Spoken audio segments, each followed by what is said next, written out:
Hey friends, I am here. It's Thursday, May 29th, and I am here in the sanctuary at First Christian Church. Let me flip it around and show you. It feels good to be here. It's very empty, but still very beautiful. Roger is here with me on this beautiful day. We came out to pick up a few things from the office. As you can see, the sanctuary is pretty much the same as it was our last day we worshiped together back in March as we were leading and beginning our Lent journey together. It's hard to imagine that we've gone through Lent and Easter and now this Sunday is Pentecost, and we still won't be able to gather together.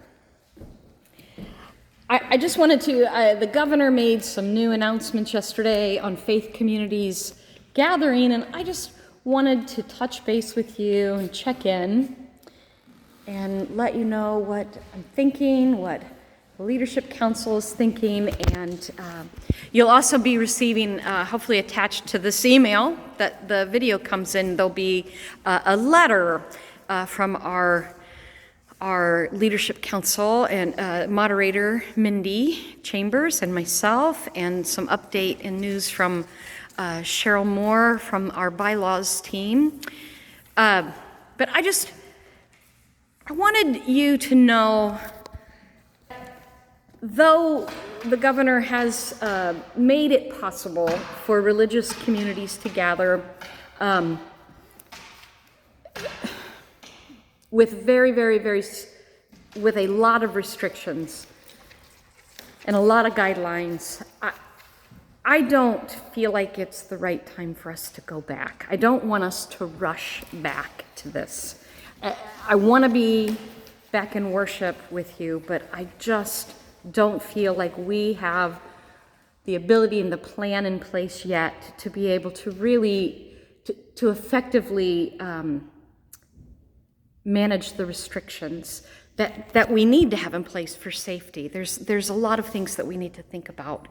There's just a lot. There's a lot about how to sanitize and clean. How do we manage the restrooms and making sure that those are safe? And I think of all the surfaces that we need to think about. Having hand sanitizer readily available, having masks available. We won't be able to sit together. I mean, family groups could sit together, but there has to be at least 6 feet apart. And even now they say even 6 feet might not be enough. So these are all the things that we're thinking through. We're going to continue to worship online, and that's going to be something that probably will carry forward even when we're back in our space, because we want to be able to just welcome all the many different people who have been joining us from all over with online. And we also want to give you the option, the congregation, the option of feeling safe. So soon, I hope we'll be able to open at least to have some people begin to gather, but obviously with it's a process, and I hope that you understand and aren't too frustrated by the fact that we're going to wait a little bit longer. We just want to be really safe. We want to be really sure. And perhaps you've seen the news that came out today. And if you haven't, then let me tell you that there has been an outbreak in an assisted living facility, long-term care facility in Tumwater. They haven't named the facility yet because they're still contacting family, but we believe that's pretty close to home and will affect people we know. So we want to be especially mindful, even as the city begins to open, the state begins to reopen, and some of these restrictions are lifted, that there is still the potential, the danger of this virus, and we need to be careful. So I just wanted to touch base with you and let you know what I'm thinking. And I've been in touch with Sandy Messick, our regional minister, and that is her advice to all of the congregations in our region as well. Our general minister and president, Terry Hord Owens, has been very strong about, like, let's not rush back, that we make our decisions based and founded in love, not in economics. So we're going to be the church that we need to be in this time and in this context. It's a new context, but we're rising up to it. We're letting the Spirit lift us and guide us, and I'm really proud to serve this congregation and to see how beautifully we have come together, how beautifully we have stayed connected, how beautifully we have just dug in and adapted to the change that is our context now. And it's not quite time yet to come back, but there will be a time, and it will be soon. And so if you really would like to come, if it would be meaningful to you to be in the sanctuary, just to maybe sit and pray, maybe you'd like to just be in this space prayerfully, I would be really happy to arrange a time to let you come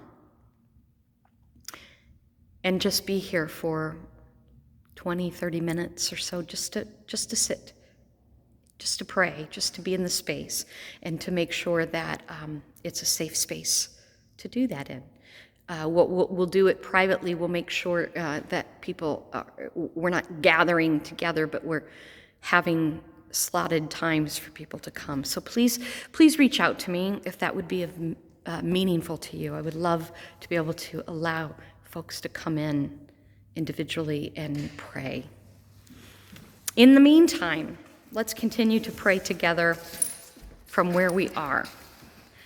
Let's remember that God is very present no matter where we are, and God is with us no matter where we are, and that the Spirit is working, shaping, moving, and strengthening First Christian Church of Olympia, and still calling us. Even though the building is closed, we are open.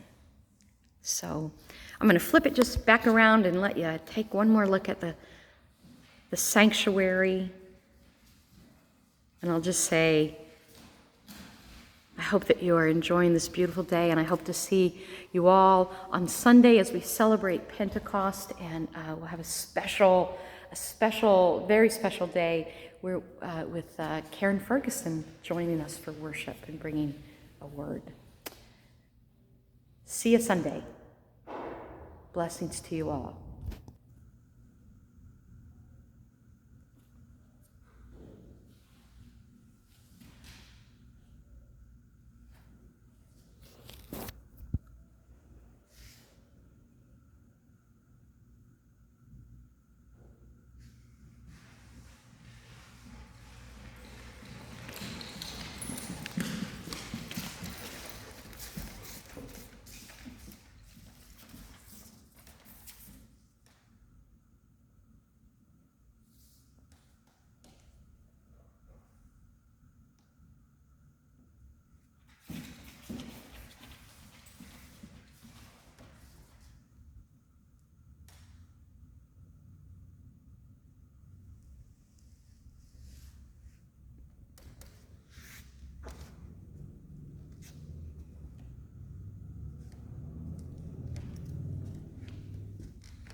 Amen.